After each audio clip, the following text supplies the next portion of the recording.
Board exam का हर विद्यार्थी यह चाहता है कि वह अपनी बोर्ड एग्जाम में अधिक से अधिक परसेंटेज स्कोर करे। 90 to 95% स्कोर करना वह चाहता है। उसके कई सारे कारण होते हैं। बोर्ड एग्जाम के जो मार्क्स होते हैं वह हमें कहीं ना कहीं मोटिवेट करते हैं, यह बताते हैं कि हमारे अंदर बहुत पोटेंशियल है और हमने पूरी साल लगन और मेहनत के दम पर अपने अंकों को हासिल किया है। जो हम मेहनत करते हैं वही हमारे रिजल्ट के रूप में हमारे सामने आता है। और आज मैं आपसे बोर्ड एग्जाम में अगर आपका भी टारगेट 90 से 95% है और अभी तक आपने कुछ भी पढ़ाई नहीं की है, यानी कि आपको ऐसा लग रहा है कि आप अपने गोल को अचीव नहीं कर पाएंगे, तो आज का वीडियो आप ही के लिए है। चलने से पहले मैं आप सभी से बात कहूंगा कि आपको सिर्फ खुद पर विश्वास करना है और यह ठान लेना है कि आज से, अभी से, और मैं यह प्रण लेता हूं कि मैं अब बहुत अच्छा करने वाला हूं और अधिक से अधिक परसेंटेज जो मैंने अपने क्लास के एंट्री करते समय, बोर्ड एग्जाम की क्लास की एंट्री करते समय जो मैंने टारगेट सेट किया था, उस टारगेट को मैं अचीव करूंगा। क्योंकि अभी भी मेरे पास पर्याप्त समय है, बहुत एम्पल अमाउंट ऑफ टाइम अभी आपके पास बचा हुआ है। सबसे पहले जानिए कि बोर्ड एग्जाम की जब आप तैयारी कर रहे हैं तो सबसे बड़ा जो आपके पास मास्टर स्ट्रोक है वह है आपका सिलेबस। अगर आपने अपने सिलेबस को कंप्लीट कर लिया, यानी बोर्ड परीक्षा में जो भी टॉपिक्स आते हैं, जितने भी चैप्टर्स आपके हर सब्जेक्ट में हैं, अगर आप उसे कंप्लीट कर लेते हैं तो फिर बोर्ड एग्जाम में आपको घबराने की जरूरत नहीं है।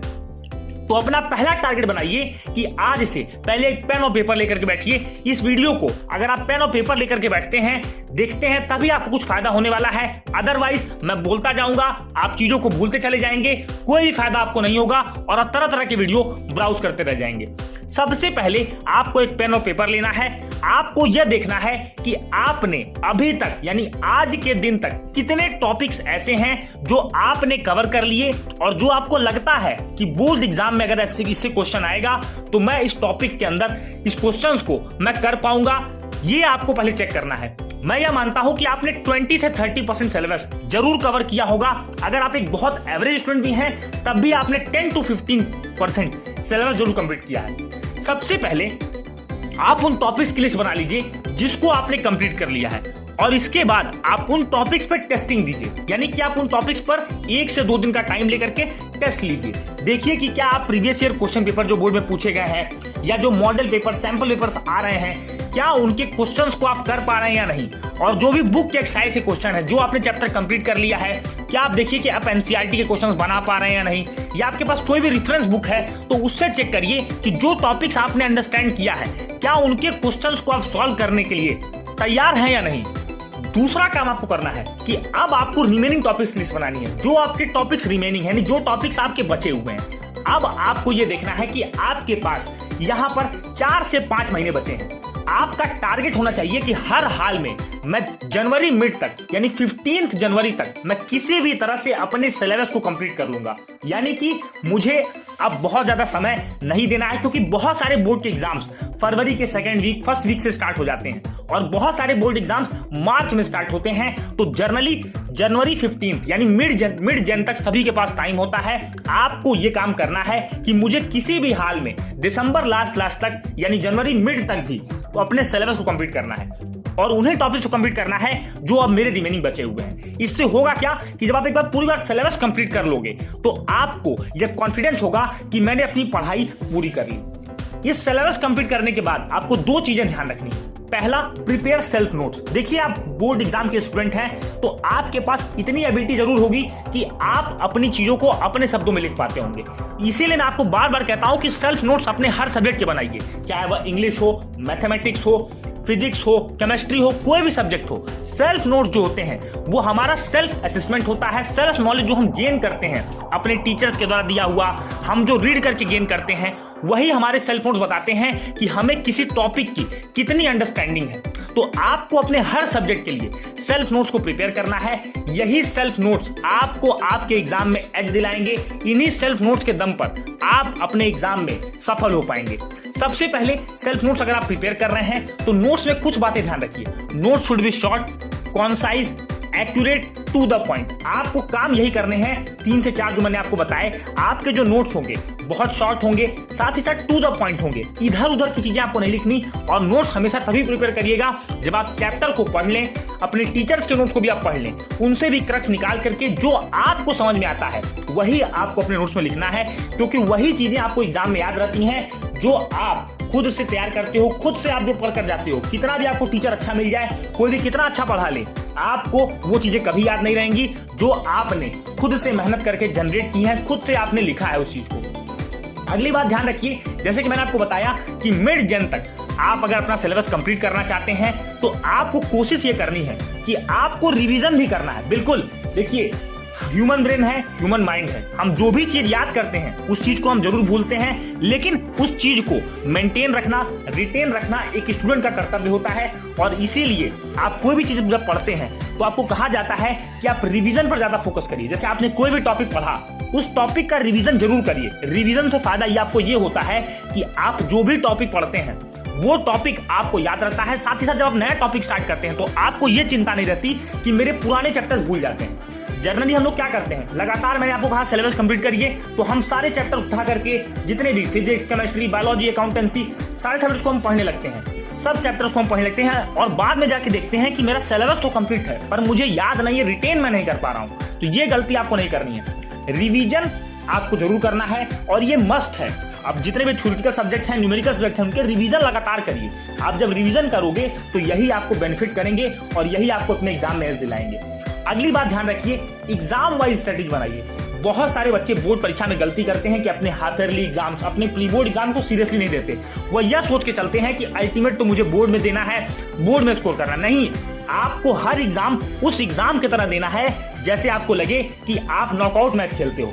जब नॉकआउट मैच टीमें खेलती हैं तो तुम्हें पता होता है कि जब मैं ये मैच हारूंगा तो मेरी टीम बाहर हो जाएगी। इसी तरह से आपको चलना है। आपको इन एग्जाम्स को लीग मैच की तरह नहीं देना है कि आप लीग मैच में आराम से खेल रहे हैं और आप ये सोच रहे हैं कि आप नॉकआउट में अच्छा करेंगे। नहीं, जब आप लीग मैचेस जीतते हैं तभी आप नॉकआउट में पहुंचते हैं। इसीलिए आपको कहा जाता है कि आप जो भी एग्जाम, स्कूल का एग्जाम होता है, हाफ ईयरली, प्री बोर्ड, इनको बहुत मन से दीजिए, इनमें अच्छा करने की कोशिश करिए, क्योंकि जब आप इनमें अच्छा करेंगे तो यही कॉन्फिडेंस आपको आपके बोर्ड एग्जाम में हेल्प करेगा और आपको लगेगा कि हाँ, मैंने पहले भी खुद को प्रूव किया है, अब मैं अपने बोर्ड एग्जाम में अच्छा कर पाऊंगा। तो जो भी समय आपके हाफ ईयरली एग्जाम में, प्री बोर्ड एग्जाम्स में बचे हैं, उनकी तैयारी को भी ध्यान दीजिए, उनको भी अच्छे करने का प्रयास करें। बहुत ज्यादा प्रेशर न लें, लेकिन हाँ, कोशिश करें कि मैं अपना बेस्ट इन एग्जाम में दे पाऊं। आपको मैंने जितनी बातें बताई हैं, इनको फॉलो करने के लिए आपके पास 2 क्वालिटी होनी चाहिए, रेगुलरिटी एंड कंसिस्टेंसी।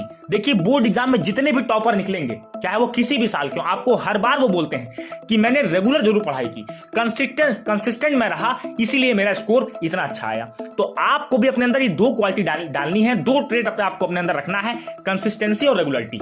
अगर आपके अंदर ये 2 इंग्रेडिएंट हैं तो जो आप डिश बनाने वाले हो, यानी बोर्ड एग्जाम का रिजल्ट अगर मैं कहूं आपके लिए एक डिश है, तो अगर आप 2 इंग्रेडिएंट इसमें ऐड करते हो, रेगुलरिटी और कंसिस्टेंसी, और तीसरा है रिवीजन, ये अगर आप 3 चीजें ऐड कर लेते हो तो आपकी ये डिश सबसे बेहतर बनने वाली है। और आपका रिजल्ट आप खुद देखोगे किस तरह से आपने अपने रिजल्ट को उतना अच्छा बनाया जितना आपने उम्मीद नहीं की थी खुद से। तो ये 3 चीजें आज से रखिए।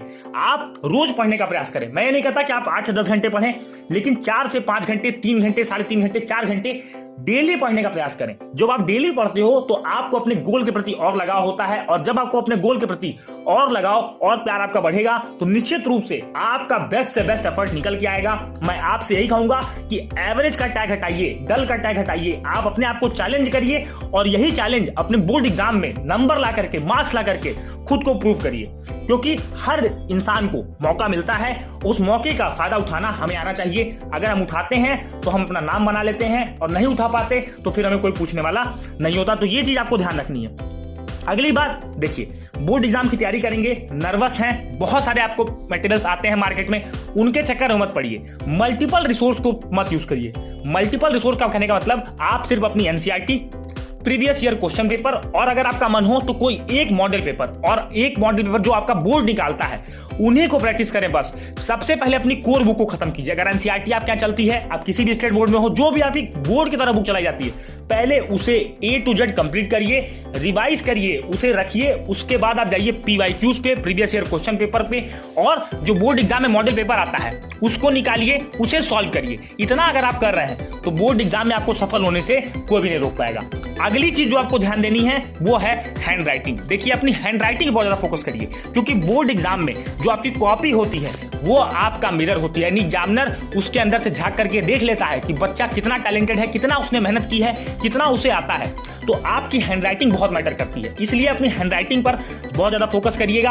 कोशिश करें कि आप जो भी चीजें लिखते हैं उसको बहुत अच्छा लिखने का प्रयास करें। ऐसा सोचकर लिखें कि मैं अपने बोर्ड एग्जाम की कॉपी लिख रहा हूं और एग्जामिनर मेरी इस कॉपी को इवेलुएट करेगा, मार्क्स देगा। हो सके तो अपने स्कूल टीचर से, अपने कोचिंग के टीचर से अपनी हैंडराइटिंग को दिखाएं कि सर क्या मैं जो हैंडराइटिंग लिख रहा हूं क्या ये रीडेबल है, क्या ये बोर्ड एग्जाम में एक्सेप्टेबल है, क्या मुझे इसका एडवांटेज बोर्ड एग्जाम में मिलेगा। बिल्कुल, अगर आप इन चीजों को फॉलो करते हैं तो निश्चित रूप से जो मैंने आपको बताया कि 90 से 95% आपका जरूर अचीव होगा।